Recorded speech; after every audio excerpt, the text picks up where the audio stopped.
Hey everybody, this is Blood Archer, and I'm doing an update for my deck profile on the Curse of Dorado. Some things are different, but I've also decided to do something I used to do with my side deck. You'll see that later. Of course, we start with the man, the myth, the legend himself, Eldritch the Golden Lord. I feel like any variation you run, even hybrids, which honestly shouldn't exist. Yes, I'm looking at you guys through the camera. I feel like the best number will always be 3. But if you're using it in another zombie deck that just needs 1 to 2 Golden Lords as just extra boss monster for zombies, like a friend of mine on another team has told me, sure, go ahead and try it. But if you're running the deck as an archetype as a whole and not just trying to put 10 cards together and say, I'm running blah blah blah deck, then this is what you should do. So 3 copies of the man, myth, the legend. Now, to all of those people, all 2,000 of you that play the Bluntino Snake of Doom, I'm coming for you. 3 copies of Raiden, the multi-dimensional kaiju. Because as my older brother Loki would say, hey, for my next trick, I'm going to send Red Eye's Dark Dragoon on a one-way vacation to the graveyard. Is it refundable? No. See you later.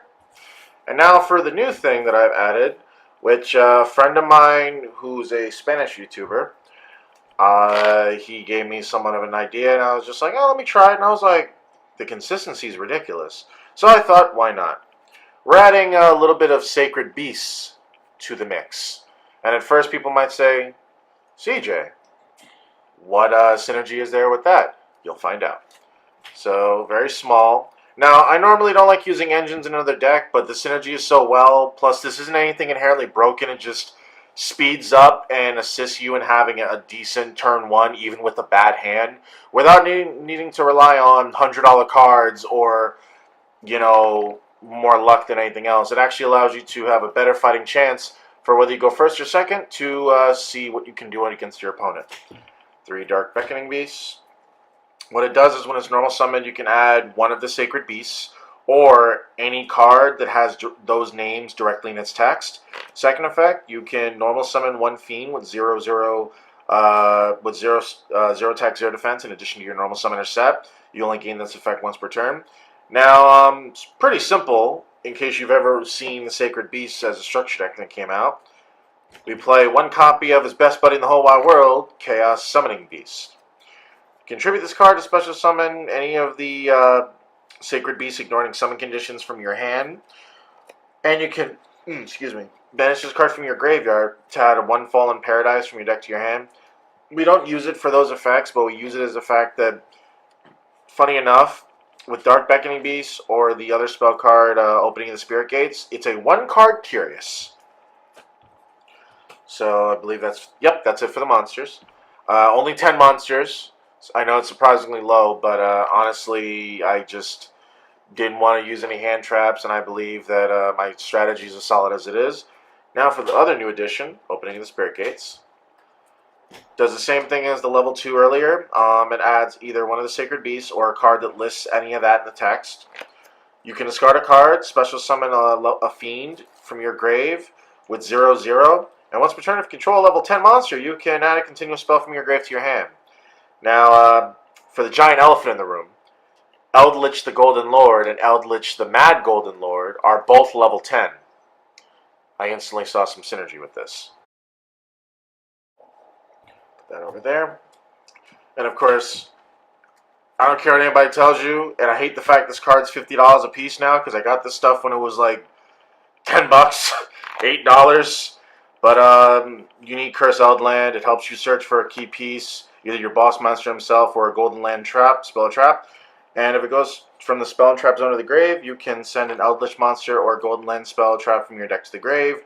It actually has a lot of synergy with the other stuff in the extra deck that I'll be showing you. 1 copy of Elixir of Black Awakening. I would only ever recommend using 2 if they ever decide to address the other elephant in the room, and that's because people are using Eldritch in other decks that it doesn't belong. If they decide to limit Scarlet Sanguine, which I'll be honest, as much as I wouldn't want it to, it's more than fair so that other people can stop splashing it in, then I would say use at least 2 copies of this, which I have. And I also run 1 copy of Elixir of White Destiny. Same scenario. As long as Scarlet Sanguine is at 3, I only need one of these. And honestly, if the day comes where Scarlet Sanguine gets to 1, I'll bump these up to 2. For my next trick, one of the new cards, 7 Cities of the Golden Land.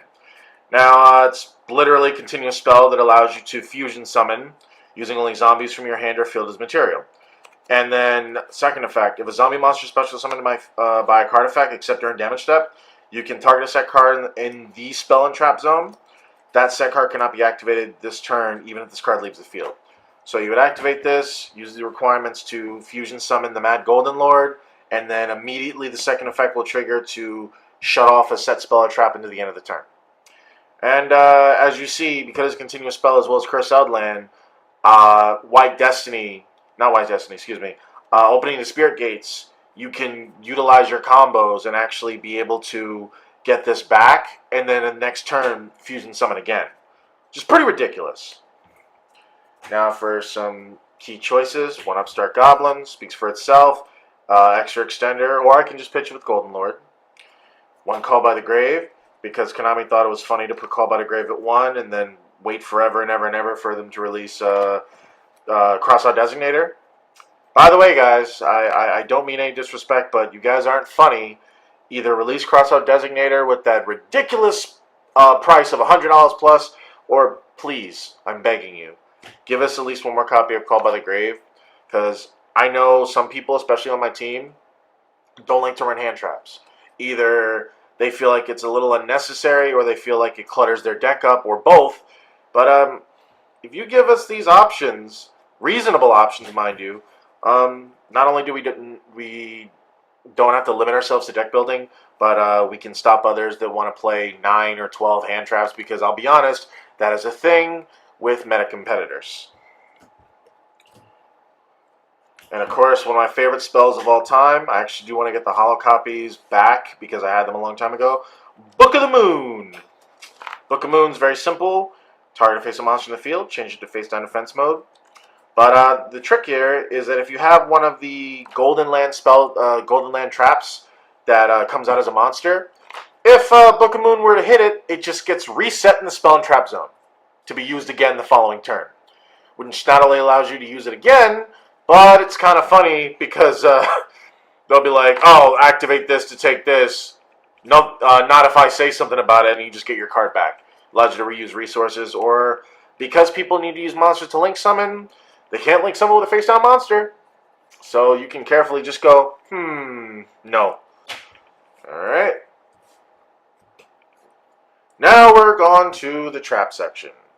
I've always been a fan of trap cards, even way back when it was just like Trench Tribute, Mirror Force, even Trap Hole. 3 copies of Elixir of Scarlet Sanguine. Special summons him from the deck or grave. But if I special summons a zombie from deck or grave, but if I have no Eldritch monsters, I can only special summon Eldritch monsters. The same thing goes for the other Elixir spells as a fair balance to the card.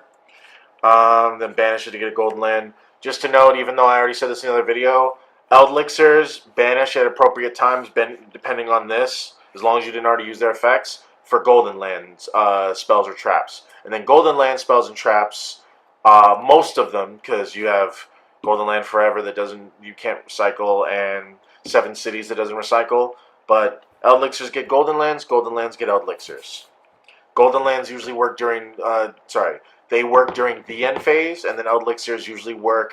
This can be used at any point as long as it wasn't already used with its activation effect. And as for the 2 spells, Black Awakening and White Destiny, it's during the main phase. Very important. Next we have Conquistador.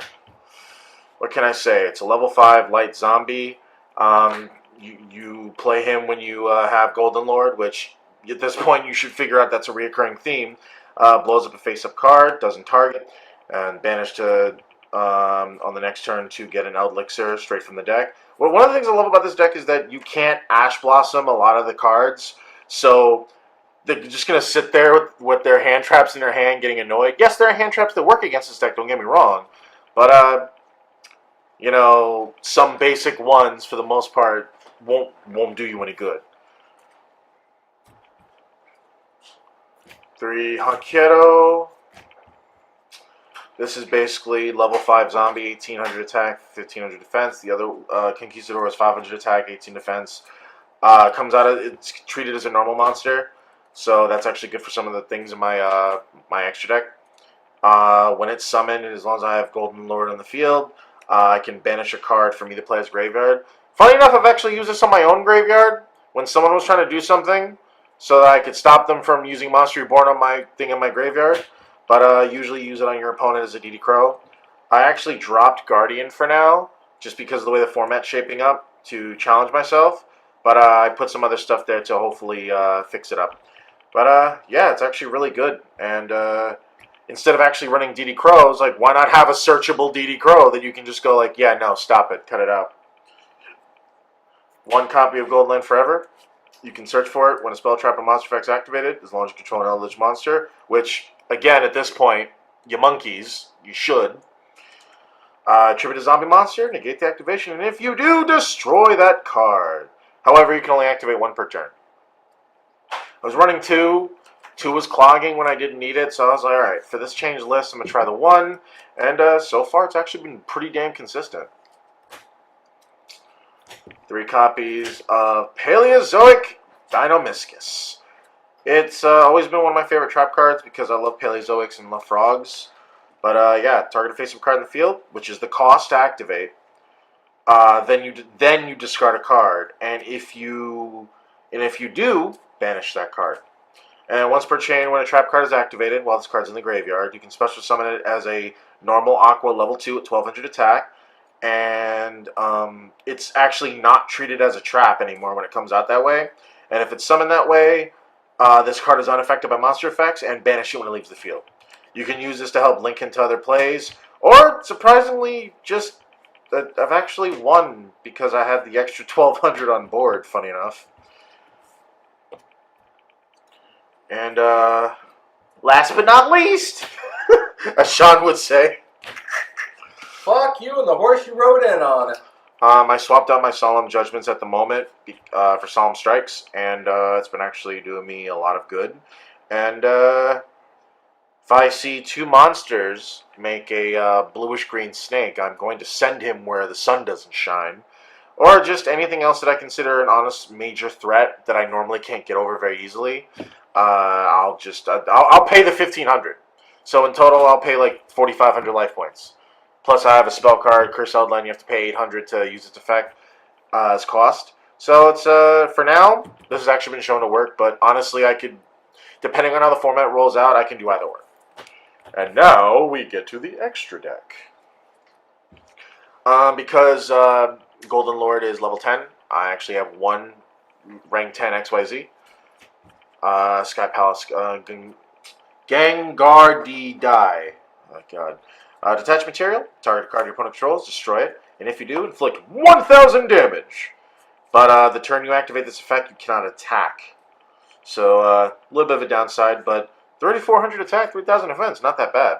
Now, remember I was talking about earlier with the Golden Land traps being level 5? Well, wait till they get a load of me. Constellation Pleiades, during the player's turn, you know, back before they put quick effect, you can attach 1 material, target a card in the field, and bounce it back to the hand.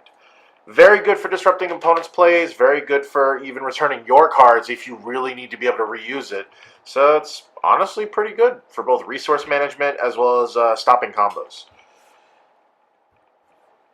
Then we have, now, excuse me for using OCG cards here, but I'm ordering a couple American copies, and as for now, I have 2 Japanese copies of cards that normally isn't the case, even though I prefer how OCG does their card design, but I'll explain to you guys. 2 copies of Eldritch, the Mad Golden Lord. Now, I want to know about the lore of this. I want to know who invaded his kingdom, pissed him off, and he probably couldn't turn them into a minion, and decided to just go straight up Kamen Rider on them, because he's literally holding what looks like a singularity or a black hole, and looks like he's ready to throw it at you like a Destructo Disc. By the way, if you guys want to comment if you understand the references, you know, if you know, you know. But yes, Needs one Eldritch monster and one level 5 or higher zombie. Convenient! Its name becomes Eldritch the Golden Lord while on the field. Cannot be destroyed by battle or card effects. You contribute one zombie monster. Target one face-up monster your opponent controls. Take control of it, but it cannot attack or activate its effects this turn. You can only use this effect of Eldritch the Mad Golden Lord once per turn. 3,800 attack, 35 defense. Can't be destroyed by battle or card effect. It's pretty good. Also note, the snatch effect, even though you can't use the monster you snatch it that turn, you keep him. He literally becomes your minion, just like the lore of all the Golden Lands trap cards of previous people that tried to take his treasure, and he's just like, no, mine. So, yeah, because of the synergy with opening the Spirit Gates, being able to retrieve a continuous spell, I used my one copy of it, and realized after battling my teammate Shadow Raven that I can actually benefit from using it multiple times. So I was like, let me put a second copy. I'll order the American copy since it's actually not expensive. Which, by the way, if you guys are into collecting cards, I do recommend that the OCG cards, I do respect their craftsmanship. It looks way better and way crisper. And I almost don't want to play them at all. I'm afraid I might scratch it. Alright, let me hurry this up. We have Link 4's Crusadia Avramax. He's an asshole. He's a very specific asshole. He can win games. He can stall out, even though I don't usually recommend stalling out. But he has a plethora of things. Your opponent cannot target the card effects. Also, their monsters cannot target monsters for attack except this one. And once per battle during damage calculation, if I battle a special summon monster, I become bigger than you. He gains the attack of the monster. So pretty much means we battle and you're a special summon monster, you're always going to take 3,000. Oh, and he has the audacity that if you send him to the graveyard, he just shuffles something away. So I'm like, okay, sure. This is also courtesy of Shadow Raven. He gave me the idea. I might be taking this out eventually if the format calls for it, but for now it works.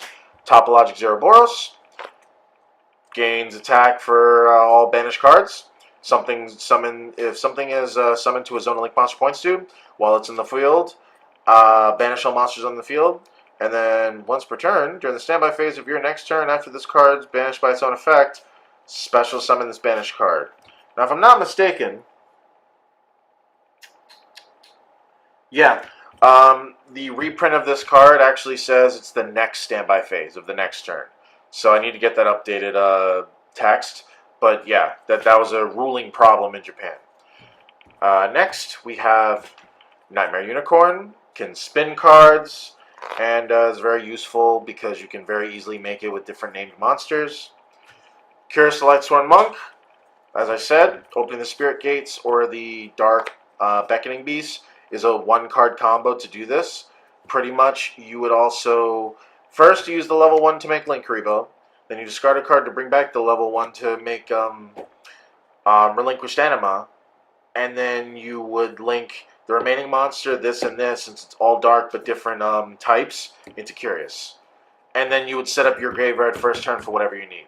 Pretty handy. But, so Curious. Then we have Nightmare Phoenix. Nightmare Cerberus. We're brothers, we're happy, and we're singing it. No, anyway. They're very useful together, and honestly, they become sort of staple while we're in the era of blue cards, and I don't mean rituals.